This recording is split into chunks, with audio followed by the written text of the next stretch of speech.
need to find this place or we'll be late. Make a left on Astrology Avenue. Oh, I'm sorry, I meant right. It should be right here. 444 Spearway. Oh, turn. It looks like Renee. Yay, we're on time. The James and Kellee Show. Great, let's start the show.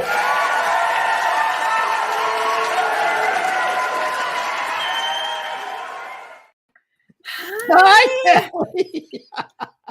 Hi, James. And all my brightness. And all your brightness. Well, you carry so much light. That's why. Yes. Well, I'm having a professional come in and do the lighting. So there you go. That'll be great. What light? That'll be great. And you know what? You'll still have so much light. You're so radiant anyway. So that's true. That's true. So, oh gosh. Well, let's ask. First of all, how are you doing from everything? well, I'm doing fine. That was very shocking last week. So thank you for informing me of that. If anyone's going to inform me of that, it's great to hear from you because I didn't know my phone was charging. So yeah, I was in shock, and nothing happened till the next day. I'm with Gordon Smith, who was of course everyone knows a medium from the Scotland, and he was we're doing an event March 5th. We're doing a modern mediumship. How great is that? Yeah. To sign up for that, the modern mediumship and what it's about. So that's not going to be a Zoom call. It's on my website. Anyway, we're talking to him. Then afterwards, I said, "Would you mind if you could help me for a second? Ask him the contact, see what he can pick up." And he picked up just that she was in a slumber state. And we're talking about Cindy Williams, everybody. If you're new here. And my dog, Pearl, you be quiet. Now let Dada do a show, please. Thank you.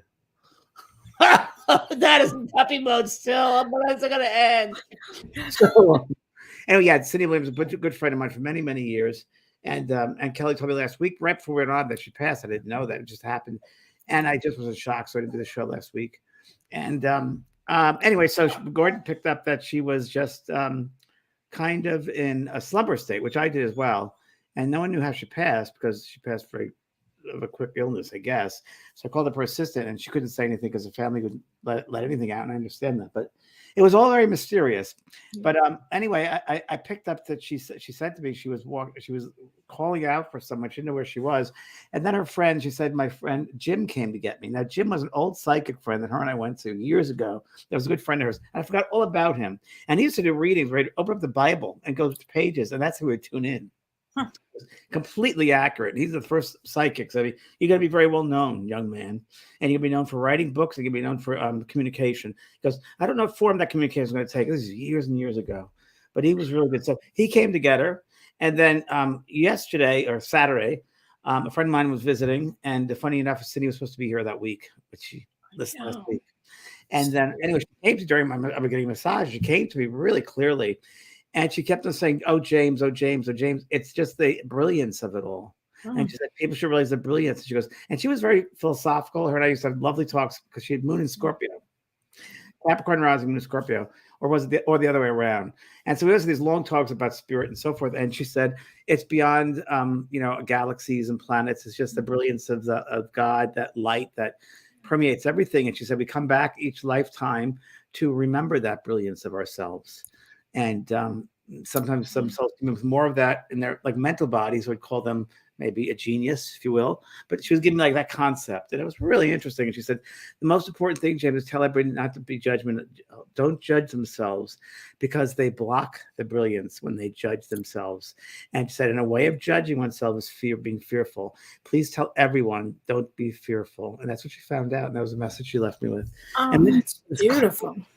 Freezing cold, bone-chilling cold came through me. And the only other time I experienced that was when my good friend Debbie Ford passed over, and I helped her pass, and that was the only other time I felt it. And when my mother passed.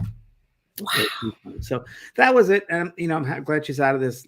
It's so interesting because we know somebody that close, and a lot of you people have, of course, have that sense of someone you knew. You kind of share stuff with them, and feeling that she was away from the limited space of the physical dimension. And I told you 2 days before that I was cleaning out my closet, and I came across a photograph of her and my sister, which was taken back in the 90s. And here's a photo. Oh my gosh. Look how young. Wow. My first wedding. Thank you. So wait, tell everybody you actually got married the first time at Cindy's house. Cindy's house, which was actually Goldie Hawn designed it. And it was one or two houses away from when Madonna married Sean Penn. And it was right on the coast. And it was a karmic wedding, no doubt about it. Had to do it. Knew I had to do it. It was definitely an agreement on the other side. When I saw her in college, she came out on the stage. I was working on this theater thing at school, and I said, "Oh, I could have married that girl one day." I didn't know anything about marriage, psychic stuff, nothing of that, and I didn't know if I was the women or not. I had no idea what was going on. Anyway, we dated, and to make a long story short, it ended up we had to do it, and we did, in the weirdest of ways. And people, and I said the spirit was meant to be show us things, and they did. They gave me this house in Malibu. When we did this blessing, these doves came from nowhere, made a circle around the unity candle and back up to the sky. I was offered a place in Palm Springs for a honeymoon, and then another client offered me her castle in the south of France for a honeymoon. People giving free jewelry. It was just wild. Wow. Yeah. So Cindy was very kind to lend me her house out there in Malibu for that. It was amazing. And anyway, we were good friends for about 30, maybe 40 years now. And we always would talk about life and death and so forth. And she talked but I don't know, a month before. She goes, "I want to be buried next to my mother." And I knew there was nothing that she would say is wrong with her, because she would have told me that. So there was either a foreshadowing or something. So very interesting and very kind, generous woman. And she came a third time to me. And all she did, and I told you this on the phone, all she did was she gave me this energy, and she said, "You've been so generous friend, a great friend to me. You've always been kind. You've always had an unkind word." And she gave me all this gratitude. Oh. It bathed me in gratitude and graciousness, I guess you'd say. So that was my experience there. And it was, we were close friends. We were friends. We'd pick up, we didn't speak to each other for months and months, and then we'd pick up like you and I would always do. We'd pick up from where we left off. So thank you, everybody, for your kind words, too. I know a lot of you send me kind thoughts, so thank you. Yeah. Thank you. Appreciate it. And now on to earthquakes and now we're on to Mars out of bounds, actually. I had a dinner with my friend Jeff that and he said, "What's going on?" Because the energies feel push me, pull you. And of course, that full moon didn't help. And that was a moon in Leo. In Vedic astrology, it's in Cancer. Okay. So, because I always go by Vedic astrology, because if anybody ever uses any of the apps that show the stars, it will actually show moon in Cancer. It actually shows the original place, or the places where the planets and stars are right this moment. So that's why Vedic astrology for me is really great for prediction, because it shows you exactly where things are at this moment. So, it was in Cancer, and it really elicited a lot of emotions, a lot of feelings, and it was a great time to be able to do a lot of releasing and work in a pattern right now of releasing. So anything that you've been thinking about or working on, or anything that's just not fitting your life right now, we actually have a really interesting aspect, and I'll talk about a couple of interesting aspects, but we have a couple of really interesting aspects. Can I just interrupt by asking you that full moon in Cancer, the pullness of the earth, that would definitely have something to do with the earthquake in Turkey. Right? It would have something to do with the earthquake. There's a few things that would have to do with the earthquake, but that would be one of them. A full moon earthquake, you betcha. You bet, because it would bring all kinds, if you think about it, all emotions really get into the earth. And then kaboom, absolutely. So that full moon was deep. Deep, yeah. She's got it. I felt it very strong. And I had friends saying my house was a Cancer. Hello? Oh, wow. Yeah, it was a 7.8. And that's, just enormous. Just enormous. Shock, or another earthquake, 7.6 after that. It's like, whoa. Yeah, it's unbelievable. But we have a few things. So that we had the full moon, and also we have Mars is out of bounds. And what does that mean? So if you look at the ecliptic field, it looks like this. So when we do astrology, we look at points between this point and this point. Well, Mars is actually out of that area. So it's like you almost can't see it. It's so far out of the norm. It's extremely out of the norm. And so the energy of that, and it stays this way, James, until May 5th. Oh, God. So, yes. And Mars rules anger, violence, warlike activity, fighting, contention around the world. It's a really intense time for different events. And for instance, and here's another situation that we have, and this comes up tomorrow, but we would already be feeling this energy.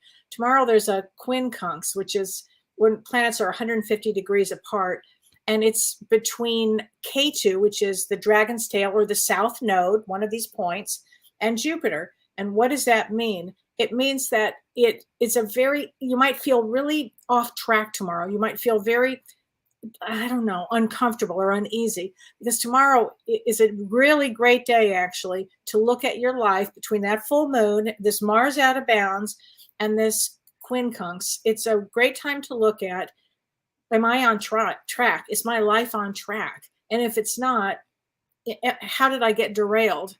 And if I'm derailed, how do I move back on track? Because it's a great time actually to move back on track right now, because Saturn is exalted, and it's a great time to look at your stuff. Go really deeply in and look at the things in your life that you need to pull yourself. What did they used to say, James? By the bootstraps. And but look at your life and be really honest, and then start to move forward. Because as we talk about tonight, which life before life, we planned many things, Yeah, I'm sure we put lots of derailment in our lives so we could figure out how to do it. It's almost like a Mario game, trying to get through to the next thing. Yeah. So, and I've been feeling that way now for a while. No. And it's true. Things in my life are changing left and right, and it's refocusing everything. And it's very, very true. And I think that people got to realize, we're mostly made of water, so we will feel these things. Yeah, well, yes. And there's no accidents. I don't believe in accidents. No, I don't either. It's all experiences, whether we want to judge them or not. It's extreme experiences, because we're in the human school of the extremes. Of the extreme. And so right now, this next several months is the extreme. That's a great thing that you just said. It's a school of extremes. Yeah, and I feel there's going to be some shootings, major shootings. I really do. Yeah. This Mars. Yeah. I just feel that. I feel that uptick in violence. Hate to say it, but I do. Yeah. And yes, we have to ride it out. I mean, that's what it's about. It's exactly right. Vote, if you know what I mean. It's so true. Well, and the other thing is, as it's happening, you also have to have that knowing that you still have an inner purpose. You still have a purpose to be here. You still have things to do. And you still need to view your life, if you can, with joy on some level. Right? And step back into observation mode. Exactly. The stronger these pulls are, I always, for myself, how I survive it is I pull myself back even further. So I notice something's wobbling and getting out of control.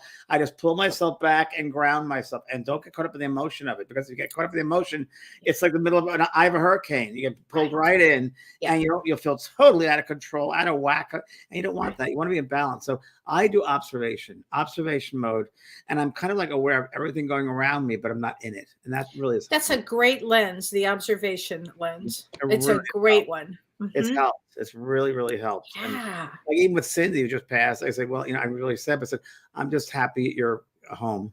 Yeah. And that's it. And it doesn't mean that you didn't get shook up. It doesn't mean that you didn't feel. You did all of the above. Part of the human experience is feeling. It's the emotional. Yeah, of course. It's all these bodies we deal with: the mental, the physical, the emotional, the spiritual bodies. And part of life is the integration of all that. And I think in some lifetime to come back to, as we'll talk about in just a minute, to work on the mental body to make that even stronger, or the spiritual body or the emotional body. It's different for each soul. So. Yeah. So true, James. Oh gosh. Wow. Oh, and I love this question. Polish Drama Queen says, do we plan individually or as a society?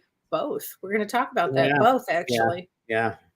But an emotional roller coaster here with my Mo. Yes, Marlene. Yeah, for everybody. But it's thank God we're here. And I said this today on Soul Care. It's great that we have an awareness, that we're open-minded, that we have this community. Right. Yeah. And I always say, everyone, tell everybody about it, because people might not know about it, this community. And a lot of people would like to share in this community with people and let people know that there's a place to go.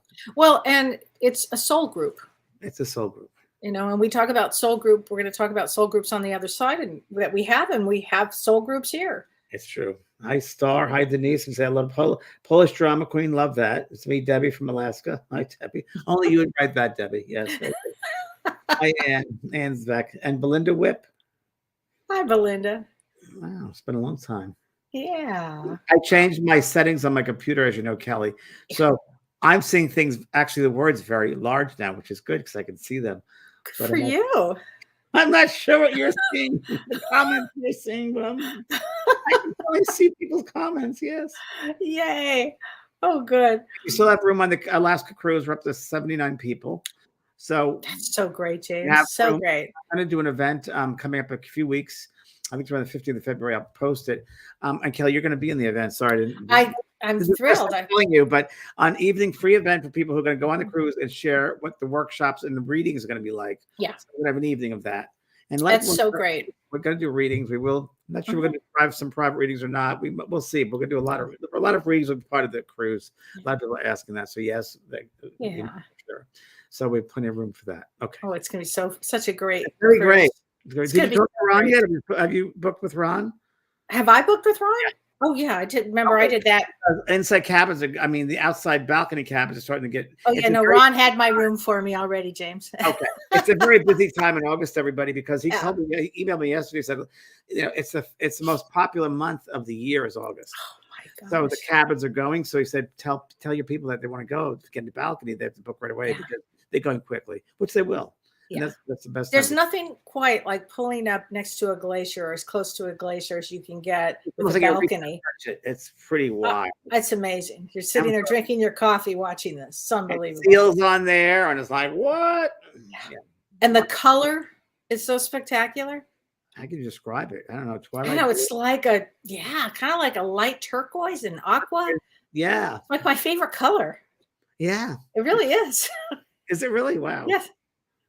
Oh my gosh. Find your colors tonight, people are asking.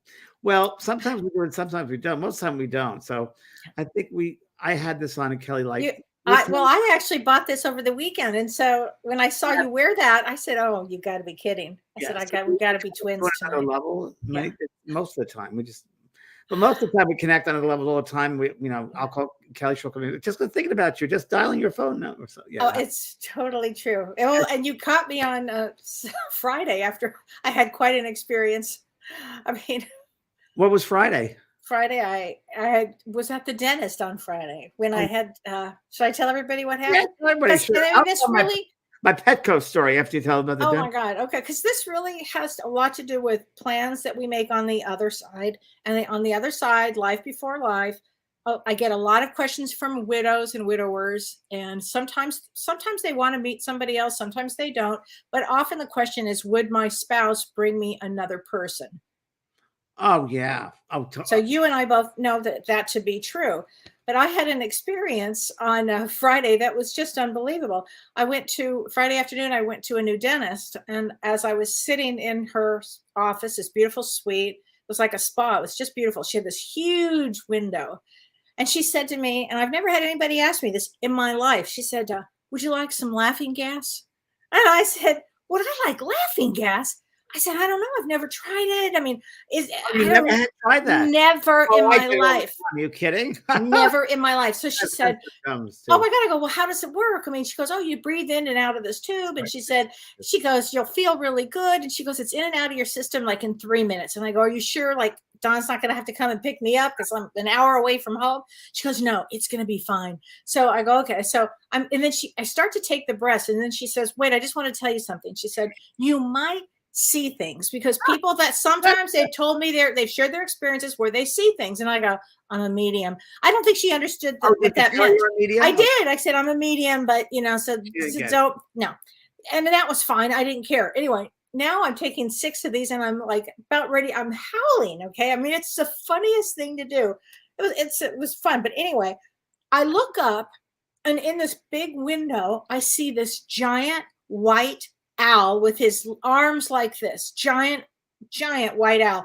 And he's staring at the window. And I said, stop, look at the white owl. And she goes, are you seeing things? And she had her 2 helpers back there. I go, no, he's right there. And then she goes, and they were stunned. And they said, how what? And this owl was just like didn't budge. I said, oh my God, what? Then she said to me, well, what is it? What does that mean? And I said, oh, and I'm laughing. I'm high as a kite, and I go, it's a huge deal. It's the female psychic. It means that all of us will have some experience because you've got your 2 assistants and the 2 of us, and our lives are going to change. It brings big messages of hope and change. And she started to cry. And I said, well, why are you crying? And she said, you don't understand. She said, I have a new boyfriend and his wife died a year ago.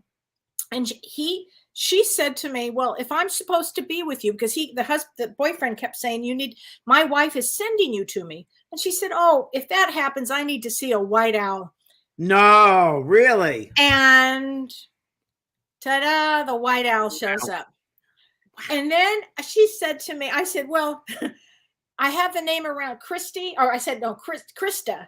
And she said, her name is Christy. And I said, yeah. And there's 4 kids. She said, yeah. And I said, but 2 of them are going to have big problems. And she's already telling me that you're going to have to take care of these kids. And she appreciates you. Well, I thought this woman was just going to pass out, James. It was quite a deal. But that's really would have been an agreement on the other side, right? True. That they would have, I'll be with your husband, the 2 people would be together for a certain amount of time. And then I will send you somebody else. That's an agreement that would have been made. Correct. And it happens a lot where, as you know, spouses pass over. I can't tell you 9 times out of 10, I've heard, I'm sending you someone else, be open to love. And it's happened.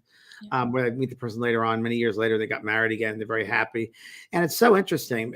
But they want us to experience love. They don't want us to sacrifice our lives because they passed over. They want only love in our lives. And they will find that person for you. Or it'll be destiny points. You're meant to meet that other person. That's in your soul contract, which we're going to talk about here. Yes. So, well, let's talk about what goes on before we incarnate.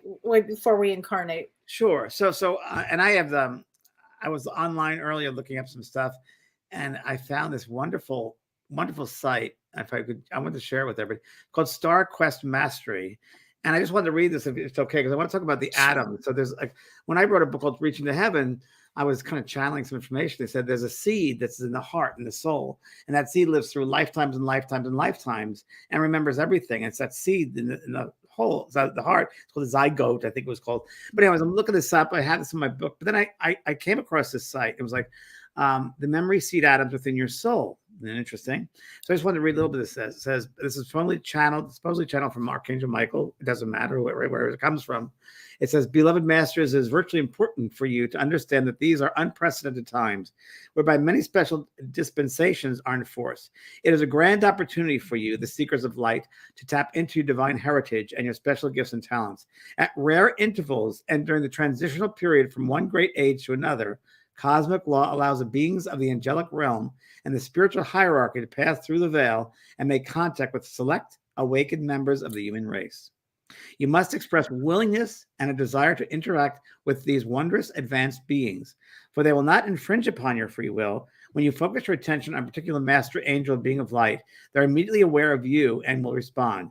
The more intense, sincere, and constant your desire, the more of their radiance they will bestow upon you. Your guardian angels, spiritual guides, and teachers will make every effort to assist you to receive the higher frequencies of wisdom, which are critical for these chaotic times of transformation.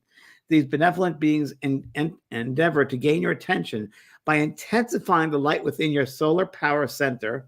That's your psychic center. And eventually within your sacred heart, which is where the seat of the soul is located. You have waited centuries for an invitation to consciously communicate with the ascended masters and the angelic realms, and they have been patiently waited this time as well. Communing with the beings of light is a great evolutionary step for you as human beings, for it quickly facilitates a new conscious awareness and a powerful transformation within you. Now, I read that when I was going back to my researching talking about the zygote, this special seed. So I thought that was pretty great. I don't want to share it. But I believe, and this is very funny, is one of the first things Cindy said to me, there's no time, which we know there's no time. But let's say we're planning yours as a soul, that there's a time for you, there's a special time for you to come back on this earth to experience, to get as much soul experience as you can, but going through the human experience to help you. Let's think of it as a school. And you have to take various lessons in that school to grow, just like you're taking any classes to learn and to grow, to understand, if you will. Maybe to understand compassion more, or maybe healing, or maybe love of self, or maybe forgiveness, or whatever, or maybe loneliness, or maybe critical thinking, or maybe depression, whatever it might be. You have to go through a certain thing. And there are many times you'll sit before a council or ascended masters, your guides, your teachers, and they'll sit with you and your soul group. And we could say groups too, but for right now, let's say just group.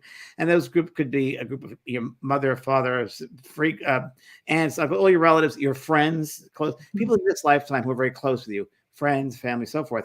And it's interesting because it seems that, and I don't know how they do this, but there is a plan that's made, a divine plan, and how each soul is going to fit into the other one's classes, or if we take school classes together, right? And in one lifetime, and I always say it's like a stage play. In one lifetime, you were the mother, and now next time you're going to be the father. You're going to be the child who dies of a heroin overdose, or you're going to be someone who does suicide. You're going to be, well, this is going to happen. He goes to divorce, or whatever it's going to be. And it's almost like you got to learn both sides of the coin. So what it's like to be the grandfather, it's like to be the child who has a suicide. It's like to be the parent of that child. So they're all different lessons to learn fully. So we agree upon that with our guides, ascended master, if you will. And there's a timing that's set up. And Kellee, you know more about this with astrology, that's energetically connected with the soul. Yeah. And we could go into it really esoterically, but we'll keep it really simple. So keeping it really simple, what happens is when you're on the other side, and you might be out in different galaxies, you might be learning this and learning that on the other side. And then there's this magnetic pull that pulls you in. And you're like, I remember feeling this going, oh, I guess it's time. I got to go deal with my new, my classes on Earth again. Yeah. It's that odd feeling. I swear I felt this so many times. And you pulled in. So then you work on things. So let's say in my lifetime, this lifetime for me was about responsibility. So I would have picked a family that I had all the responsibility for, because it was my life theme. So we do have life themes. It might be fear. It might be love. As you said, it might be commitment. It might be self-worth. It might be wisdom. You might be betrayal and forgiveness. But in fact, I've heard this quote before, James, and I love this quote. There are the most important dates in your life. And the first one is the day you were born. And the second one is the day you find your purpose. Oh, that's great. Isn't that a great one? I just love that. But what happens is whatever it is that you've come to Earth for, they will set up your curriculum on the other side. So your curriculum may be some pretty rough situations. On the other side, it doesn't seem that difficult, but when you get in a body and density, they're quite challenges. So they'll set them up. It's important that we say that you have free will too. You don't have to take those classes if you don't want to. Absolutely. There's free will. Measures of it. What happens if you don't, if you do, and you decide whether it's time for you to do it this time around on Earth. There could be many places to do it, many of the schools. And in fact, sometimes people will want to do so much here, and their guides, the masters, the elders might say, I think that's too much curriculum for you. Okay, stop right there. How many times have you brought through someone who's completed suicide and they say, I came back before my time? At least once or twice a week. Right? Yeah. It's because you have free will to come back. And I've so many times just souls said, wow, I came back before things were set up properly. Things were naturally in rhythm for me. I took on too much. I always felt out of it. I never felt part of it. I felt out of rhythm. And it's true, because it's a natural feeling, a natural time to be born, and if we rush that with our free will, we have to deal with the consequences. Exactly. One of the things that I found fascinating is after I had a traumatic brain injury, and I started seeing all of these things on the other side. And one of the things that I got to see was a giant auditorium. And James, in this giant auditorium, I would call it the auditorium of volunteers, thousands of souls in this room. And I remember people standing up in front saying, now there's going to be a plane accident during this time. Who needs to have that experience, and who would like to volunteer? And I remember sitting there going, I have chills as I'm saying it. Oh my God, I'd never put my hand up for that. I remember thinking that. But if you look at 9/11, if you look at the Turkey earthquake, if you look at any big situation, it could be why would somebody choose these experiences? And it could just be that it was karmic, that they needed to, that they wanted to be a hero. Maybe they wanted to be a martyr. It all depends on each soul. But those are volunteered positions. Well, I mean, all I can talk about, one of the things I can talk about, we mentioned before, is that I've often wondered why I became a medium, and why would I do it at such a professional level, on such a global level. And you did it from the beginning 35 years ago. Yeah, I did. And I was the first one out there on television before anyone else, really, before Sylvia Brown. Way before.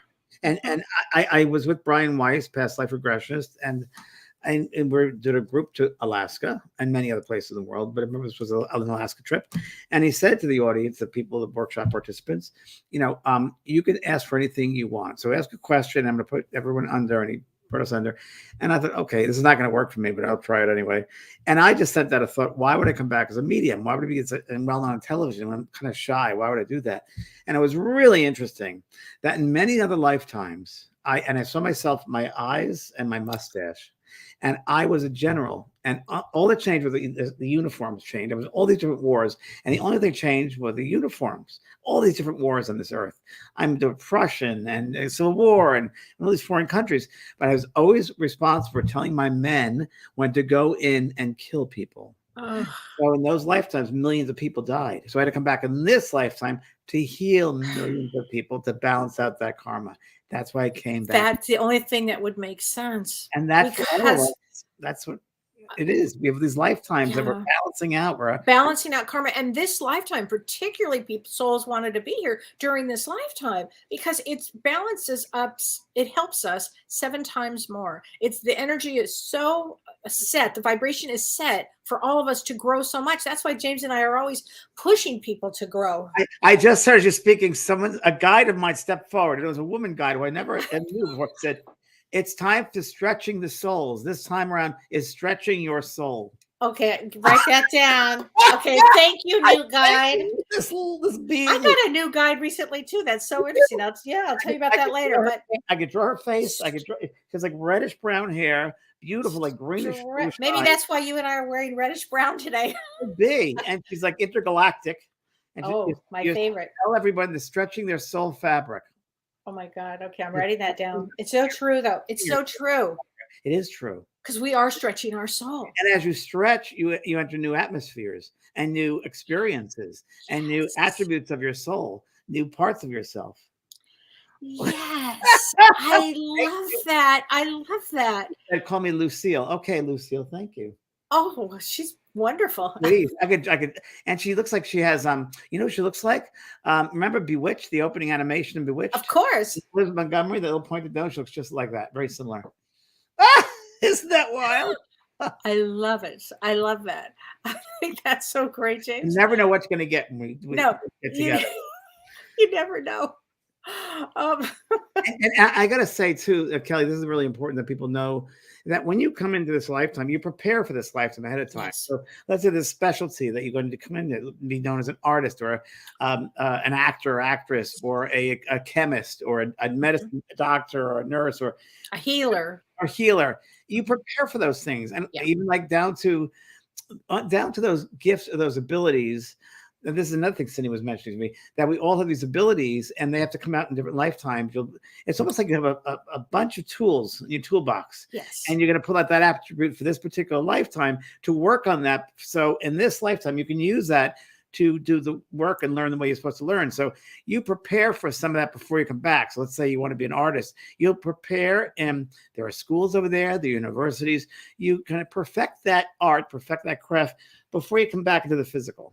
Okay, so Linda, on my book, I actually wrote about this. I actually wrote about that, James, that on this lifetime, and I don't think you did not know this part of it. I actually wrote that I brought all my tools with me. Oh, did you? I actually used that word, that this lifetime I had earned them. It's everything. I just want to validate what you're saying. It's everything that that we did. So, and Lori goes, do we have to come back? I don't want to. You don't have to come back. You have free will. No, I don't know. I wonder about that. So let me just say another side of that, because my thought is when we sign a soul contract to come to Earth, is that something that we can just say, well, or do we need to finish the contract with Earth? Well, I think it's like we sign up for school and it's not good to cut class. Right, exactly. You'll have to make it up eventually, because that's your soul fabric that becomes part of your being, and just think about the experiences you lose out on. Yeah, schools. You'll have to go through those experiences eventually. Right. So, and I really think, Kellee, that when we're in the school and then we go home, right, and we look back at a lifetime with like a life review, and we see, oh, there's no time. It's, 70, 80 years like that.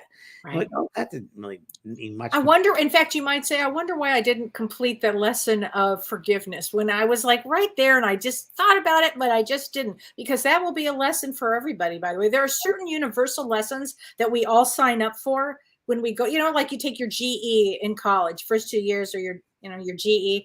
Well, that's kind of what goes on here. But there was a great question that Kathleen M. asked, and she said, hello from Maine. She said, since we have a soul contract before we incarnate, do prayers actually help when they're needed? And can prayers change an outcome? Wow, that's a good question. That's a good question. Well, I would say that prayers, I often say that prayers are pearls of unconditional love. So they raise the frequency or vibration. So in some way we could say it opens up that space to look at it, or to bring in energy which is needed for clarification. But if that personal experience has to happen for growth, it will happen. But how we handle it or how it's presented might be altered slightly I don't know how to put this, in a loving way, a more acceptable way. I can't change the outcome per se, but how it's dealt with certainly could be. That's a great answer for that, actually. Yeah. I guess, and people ask me over the years, do prayers help those who passed over? Yes. Remember, thoughts are things, and you said before, Kellee, forgiveness. You don't learn that one. We have to remember that we're all connected. Yes. That one is omnipresent, nurturing energy.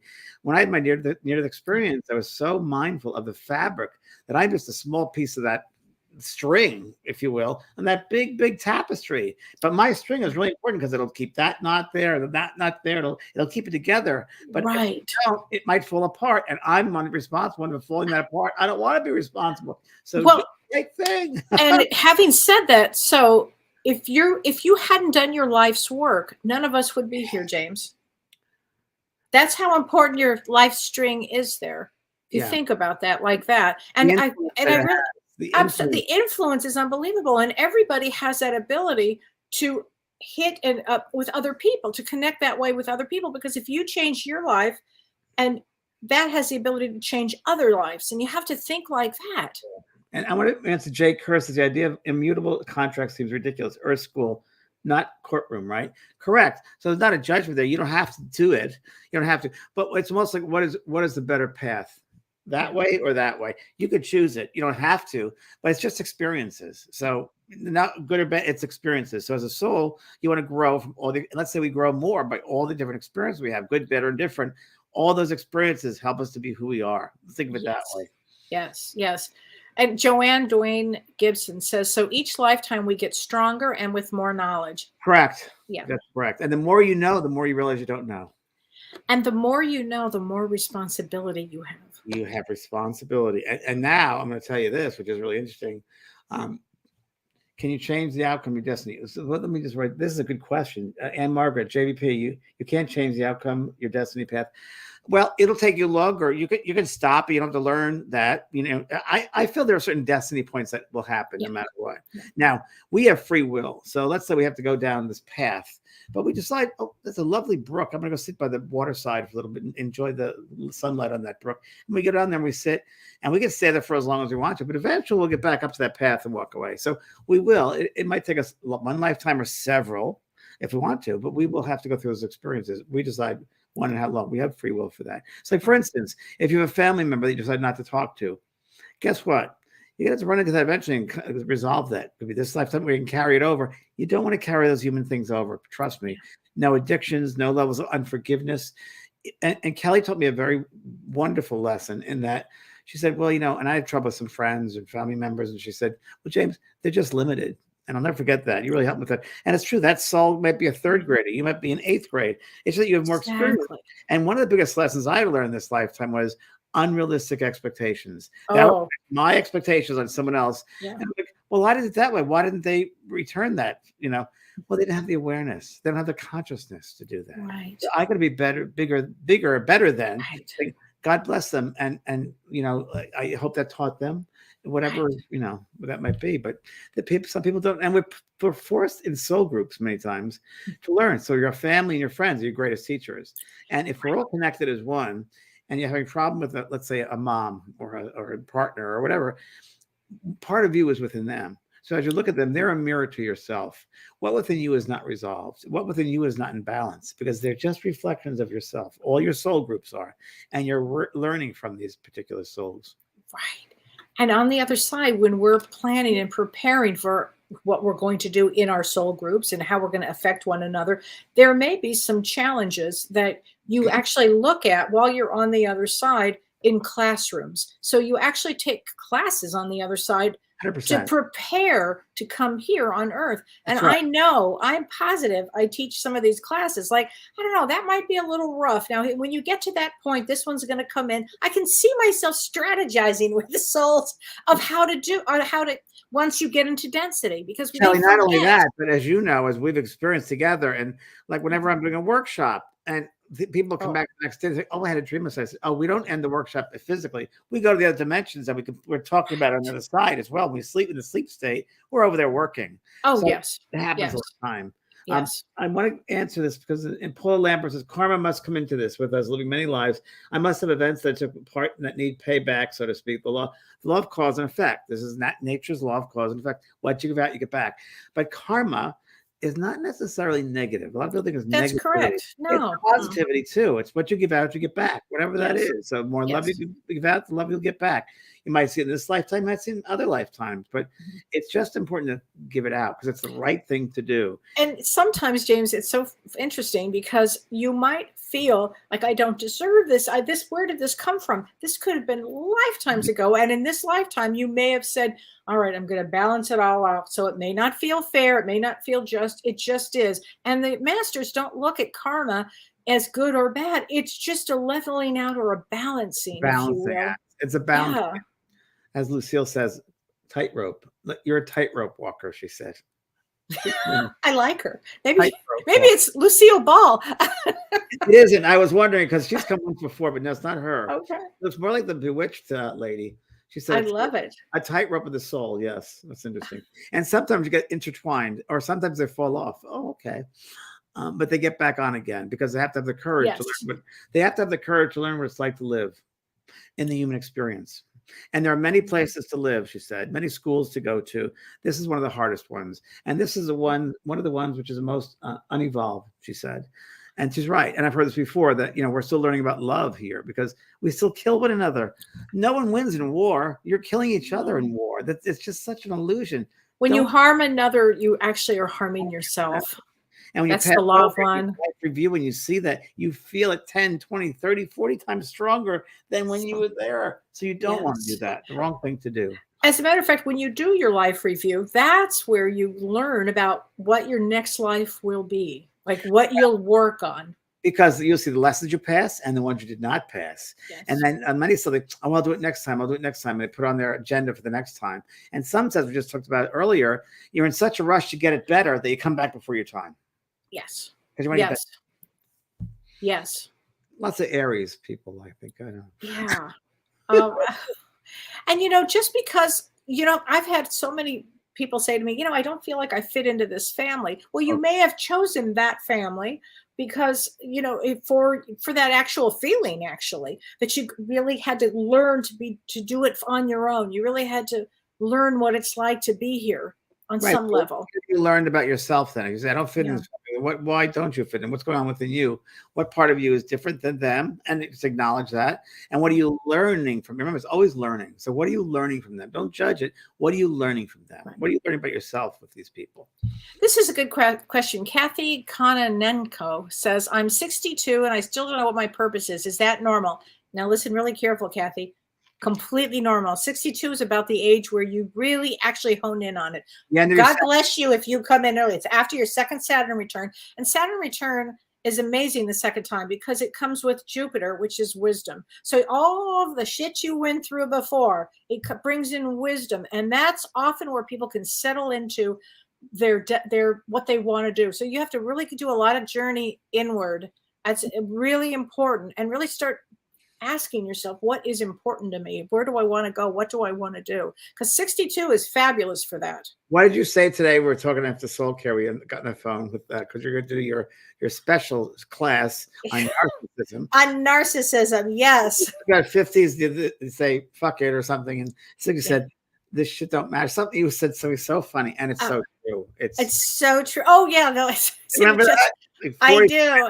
50s, fuck it, and 60s, I don't give a shit. 60s, you just don't give a shit because you just don't. It's after that second Saturn return, you just don't care anymore. But it's a great time to start looking at yourself. And yes, we are doing a class. It's narcissist, surviving a narcissist.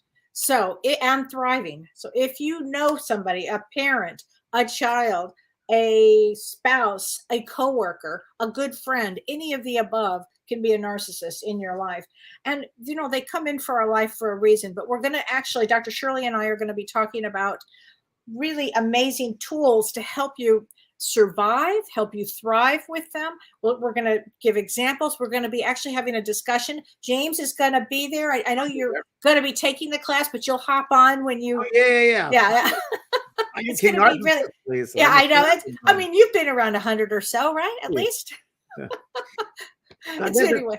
Melody McClure, can you take on lots of diseases, pain, physical suffering, and does that help you get rid of karma? I got to say that I think dis-ease and taking on physical ailments is definitely learning about karma, without a doubt. But it's also teaching those in your soul group how to look at you differently and take care of you. Gives them an opportunity to treat you a certain way or take care of you. Sure. And then Sherry, and we could go into more details, but we want to get through as many questions as we can. Sherry Abdu is really an instrument. Can you explain Akashic Records, please? Yeah. So Akashic Records, I always think of Akashic Records with Edgar Casey, who was a sleeping prophet in the 20s and 30s. Yeah. And he used to go into a light trance and go to that soul's record. So I always think of the Akashic Records as a huge library. Yeah. And I've seen it. I've been there. I have too. Giant books. Giant books. And you go and you open it up. And I've done workshops to bring people to Akashic Records. And you see your soul's plan from the beginning of time on. Actually, in the cruise, the Alaskan cruise in August, we're going to do the Akashic Records. That's part of it, is we're going to go through the Akashic Records of the soul. And Sherry, the Akashic Records are where all of our lifetimes are held. All of our information about us, everything we've gone through is in this. Yeah, we're going to do the Akashic Records on the Alaskan cruise. We're doing a whole afternoon about that and going to the records, opening up your soul self. You'll go there with your guides. But the first things we're doing on that cruise is we're going to set up people with their guides, who like this lovely Lucille who just came here, opening up to how to connect with them, how to reach them, how to understand what guides are which, what do they do for you, how to access them, whatever you want. So they'll take us on a journey of the Akashic Records. But the third day we're going to do that. So that's going to be amazing, because you never know what lifetime when you get to the Akashic Records and you open up that book. That's right. You just don't know. I mean, it'll be so exciting because people will actually be raising their hands. James. I've had people talk about the designs. They've actually seen drawings, like three-dimensional designs, and it's amazing. They have colors that we don't have here, and they explain it. They explain, it's so interesting, and they explain the patterns of the soul, and from lifetime to lifetime. They'll explain other places they've been to, not of the earth, but other places. And what they've learned from those other places. This earth is like Lucille said earlier, it's a hard place, and it's a place not as evolved. We're one of the lower rungs of evolution, spiritual evolution, because we're still killing one another. We don't understand love. But there are the places, like I think Venus, but the planet Venus, within our solar system, there are millions of solar systems, by the way. Yeah. But this solar system, Venus, I've always felt a Venus. And people say, the people living in Venus or Mars. I think, of course, they are, but at different frequencies, so you can't be aware of them. But I feel Venus is that love place, that in that ruled love. I just feel those beings of love are all in Venus energy. We always say that's where a lot of Lemurians came from. Is that right? Yeah, and the Pleiades. And they say that Lemuria was where the Akashic Records began, actually. Well, there you go. Yeah. So there you go. So you're right on. Well, between you and I, it's oh my God. Point of light. I love this. Tracy Tate says, how do you succeed in forgiveness if the other party is not interested? Oh, well, what do you say, Kelly? Oh, I say you forgive for yourself. You forgive and you pray, you forgive, you send them love, you send them light, and you do the best you can with it. But yeah, because you don't want to suffer. There's no reason why you're suffering. John Kabat, 12 Principles of Forgiveness. Yeah, Kabat-Zinn. Yeah. John Kabat-Zinn. No, was it John Kabat-Zinn? No, I'm thinking of someone else. 12 Principles of Forgiveness. I'll get it really quickly. But it's you want to stop the suffering of yourself. And what's the point of it? You don't need to. And forgiveness is not something that you are okay with what the person did to you, that you're accepting it. No. It's just that you come to a space of forgiving, letting go, because you don't need the suffering. It'll affect all your areas of your life if you don't. There's no reason to keep it going. Yeah. I'm looking up how you answer this question. Okay. Oh, so this is a good question. Beth Belastria says, how long do our lives between lives last?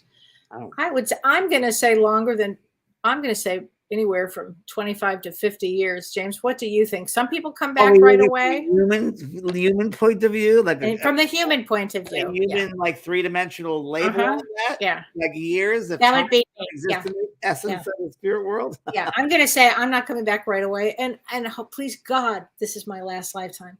But well, here maybe on the earth, but other places you'll be. Right. Oh yeah, I do. I just mean on Earth. I have other places I want to go to visit. I've heard this, and again, it's so human, it's so three-dimensional, so it doesn't really matter. But I've heard that it's almost like 200 Earth years. It's almost like you're the third or fourth generation of your family link. That's it. Okay, I love that answer. I love that because so many spouses, James, have said to me, after their spouse dies, they'll say, has my husband or my wife reincarnated? I'm like, no. I mean, no, they're going to wait for you. So we got to remember that there's aspects of a soul, there's parts of a soul. Yes. So right now, as we sit here, like I've said before, it's really interesting that, 30% of the soul is in here, but 70% is out here, maybe living other lifetimes because there's no time, maybe living in the past, in the future, other galaxies. And that's part of our soul too. We're only aware of this physical part of ourselves, but you're so much more than that. And the people that in this lifetime, this physical vibration that you knew, those personalities of those souls, that sliver of that soul, you will meet up on the other side, that other 30% of that person, and you'll come together again. And when you pass into that realm, supposedly you're aware of all those other slivers of your soul and all the different aspects of their being. And those are like, as Sydney told me, brilliances of light. Think of it, prisms of light, like a diamond is shimmering. And that's part of our soul, that's shimmering, that's experiencing all these different things at once. Yeah, so true. Julie Jordan says, I have a sister who is a narcissist. I have to read this one. My other sister and I have distanced ourselves from her for our own well-being. Our parents have passed. How will this play out for us? Julie, I don't know many families that don't have this situation. No, it's true. I mean, this is a normal day in my life hearing about this. It's amazing when you get older. It's amazing how things play out. Sometimes you do have to distance yourself and just do it. I mean, really, take our class. We'll be talking about this one. Yeah, sometimes I'm sorry, I can't find that 12 principles of healing. But you've picked that experience, you picked that family, and you might have picked a very dysfunctional family to learn something from. Every one of us has, I think, a dysfunctional family in some level, somewhere, some way. And it just makes us grow. If it was the same way, kind of be boring. We wouldn't learn anything. Even this earth, I mean, it'd be kind of boring. It'd be flat. So we want to know, learn something. It's excitement. We want to come to a boring place. We want to come to learn something. We want to have excitement. And life is all about the movement. Life, I would say that we can always bet on this, that the number one constant we have is change. Yeah. Yes. It's a movement. Life is a movement. Right. Joe Sunderland said, you should contact Valerie Bertinelli. She was quoted on Facebook as saying, I'm over the narcissist. I actually saw that, Joe. And I was like, woo, good for her. I thought that was amazing. So good. Interesting. I wish I could find the 12 principles of healing. It's really, really good. I just can't remember. Hold on, he might be here. Hold on, might be here. Suzanne Aaron says you should watch the TV series Ghost Inside My Child. It's about children that remember their last lifetime. I've seen it. Is it good? I haven't seen it. I don't know if it's still on, but it was on for a while, and it's very good. It's very good about tell everyone again, Kellee, about your experience with your grandson. And with my grandson, but my granddaughter just recently had an experience. She's only 3 years old, and she climbed into bed with her mother recently, about several weeks ago, early in the morning, and she was crying, and she said, what's the matter, Lulu? And Lulu said, she was 3. She said, father died. That's right. And Holiday said, father? Like, no, daddy is here. He's not dead. He's right here. And she said, no, father died. Father and my granddaughter, and she named the granddaughter, died. How did they die? Holiday said. She said, they drowned. And I'm with the pastor now. The pastor is helping me. I mean, she's 3. First of all, pastor? Who uses that word at 3? They don't use that word in their family. And So anyway, she had carried this life into this life, and it will be interesting to see how it plays out. So Kellee, could we think that she's experiencing that lifetime over here, present lifetime here, and here, but as children, we're very open to all of those unfoldingness of those experiences. That's a wild way to view it. I like that lens. I think as children, we're very open until we learn to be restrictive, whether it's through programming, whether it's been adult teaching, we wall up. But I think sometimes kids are very open to all those multitude of experiences at once, and they have to, and then, I mean, it's also traumatic. So let's say the trauma. Yeah, the trauma of it. Yeah. They remember more clearly, because that's much more energy there. So that would make sense. I don't know. I think it might be happening, parallel lives. Could be. I mean, it's so interesting. It could absolutely be. Now, listen to this. This is from Lisa Jamuzzi, and she said, do you think that people that experience suicide, children passing, multiple deaths, heartbreak, are more evolved souls or newer souls? Oh, I think they're more evolved. Well, I think that the hardest lessons are reserved for the master souls. Yeah. I really do. And I think, and this is done through Dr. Brian White, another regressionist therapist. They find that a lot of suicides, or that children tend to come back. People that pass over younger tend to come back right away. And a lot of suicides tend to come back quicker. That's what they've found in his work. And interesting. Yeah. I've heard that before. That's so true. Wow. So interesting. Let's see. Melody McClure is so funny. I got to be pissed if other Melody is slim and has a kicking body. He probably does. Gina Joy says children live in a theta frequency until age 6, which is both like hypnagogic and past life. So they're very, very open to other lifetimes. Very, very true. Yeah. Very interesting. In a soul group, is in the next life, do we go to the same place? Well, that's a good question, but not every soul will evolve as much as you will. So hopefully your classmates, which is a soul group, will evolve. And that's what we're hoping, that we can help to teach each other with the classes, our soul groups. Because remember, you're not just evolving in your own soul, you have a soul group. And by the way, don't forget, like, we all have karma or growth, even down to your neighborhood, down to your country, down to this earth, that different countries have karma, different cities have karma. It's really, really interesting. I mean, we're placed in places for a reason. I know that. I'm the first one to tell you that. And things you might not like, things you like, things don't make sense. Things, it's weird. It's a weird thing. But even when it doesn't make sense or crazy or something, you got to go back to self, because this is the grounding post, your own soul. It's true. And one thing that we can depend on is that life will continuously change and bring us all kinds of challenges. Yeah, opportunities. Opportunities. There you go. Oh my gosh. So on Thursday, tell us about Thursday. I know Thursday at noon you're going to be doing. Yes, the soul care. So it's an intensive this Thursday at 12 o'clock. And I've started doing every Thursday intensive soul care. Soul care is I go through my school, and there are certain courses people want to know about. So right now we're doing a life coaching certification course, which has been really, really successful, very popular. And I'm going to tell people more about it on Thursday, more intensely, some of the exercises, work with some of the exercises. There it is right there. We're going to put that up. So that's the Thursday, 12 o'clock. And then every Thursday I'll be talking about a different course, but this one focused right now. And right now also on Facebook, I'm doing 28 Days of Love, which tonight I've been trying to catch them. They're fabulous. They're fabulous. And I just want to talk little aspects of love. It's a free course. And that's throughout February because it's Valentine's. Well, it's so important right now because on Valentine's Day, actually Venus will be exalted. So if anybody's needing to be in a relationship or wanting to be in a relationship, it's a great time in the next about 6-8 weeks. Really great time. Good. That seems perfect for me. I told you the other day it was. And thank you, everybody. Thank you, James. That was a great topic. Thanks, everybody. We'll see you next time.